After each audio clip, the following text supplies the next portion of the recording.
আসসালামু আলাইকুম। সুন্দর একটি সকাল। জঙ্গলের মধ্যে সূর্যের আলো প্রবেশ করেছে। পাখিরাও কিচিরমিচির করে ডাকতে শুরু করেছে। সবাই যেন একটু পানি খুঁজছে, কারণ চতুর্দিকে এখন অনেক খরা। খাল বিল সব শুকিয়ে এসেছে। জঙ্গলের ঘাসপাতাগুলোও পানির অভাবে মরে যাচ্ছে। আর জঙ্গলের মধ্যে যে বড় বড় গাছগুলো আছে সেগুলো একদম শুকিয়ে যাচ্ছে। চতুর্দিকেই পানির অনেক অভাব। সেই জঙ্গলে বাস করত বিভিন্ন ধরনের পশু পাখি, যেমন হরিণ, খরগোশ, বাঘ, সিংহ সহ আরও অনেক ধরনের প্রজাতি। তাদেরও তো বেঁচে থাকার জন্য পানির প্রয়োজন, কিন্তু চতুর্পাশে খরা। তখনই একটি হরিণ বলে উঠল যে, এত খরা আর এত পানির সংকট আমি তো আগে কখনো দেখিনি। এখন আমরা পানি পাই কোথায়? একটু পানির তো তৃষ্ণা পেয়েছে, কিন্তু পানি তো নেই। তখন একটি টুনটুনি পাখি বলে উঠল, হরিণ ভাই, হরিণ ভাই, তুমি কি আমাকে একটু পানি সংগ্রহ করে দিতে পারবে? আমার ছানাপোনাগুলো অনেক দিন হলো একটু পানিও পায়নি। একটু পানি হলে খুব ভালো হতো। তখনই হরিণ বলে উঠল যে, না, এখানে কোনো পানি নেই। ও চতুর্পাশেও পানি আছে কি না আমি বলতে পারবো না, কারণ খাল বিল সব শুকিয়ে গেছে। আমাদের ঝর্ণা খুঁজে বের করতে হবে, আর তা না হলে জঙ্গলের সবাইকে একত্র হতে হবে।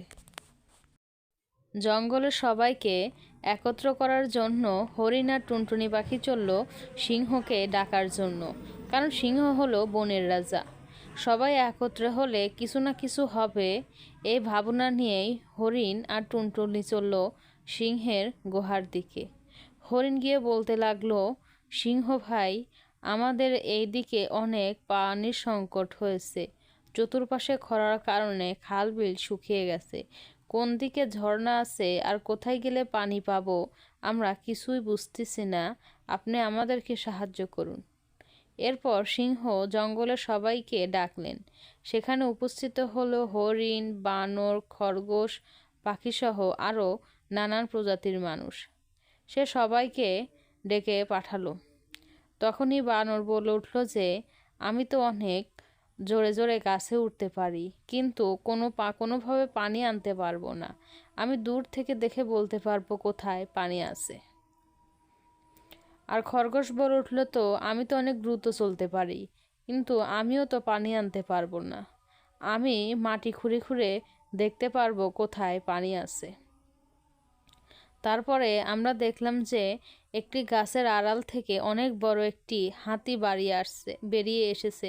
তার নাম হলো গণেশ।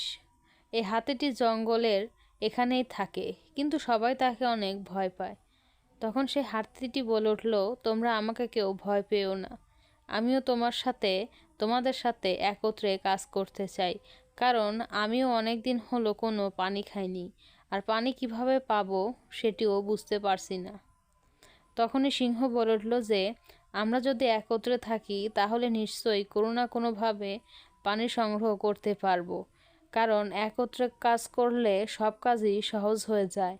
এগুলো বলার পরেই সিংহ সবাইকে সবার কাজ বুঝিয়ে দিচ্ছে।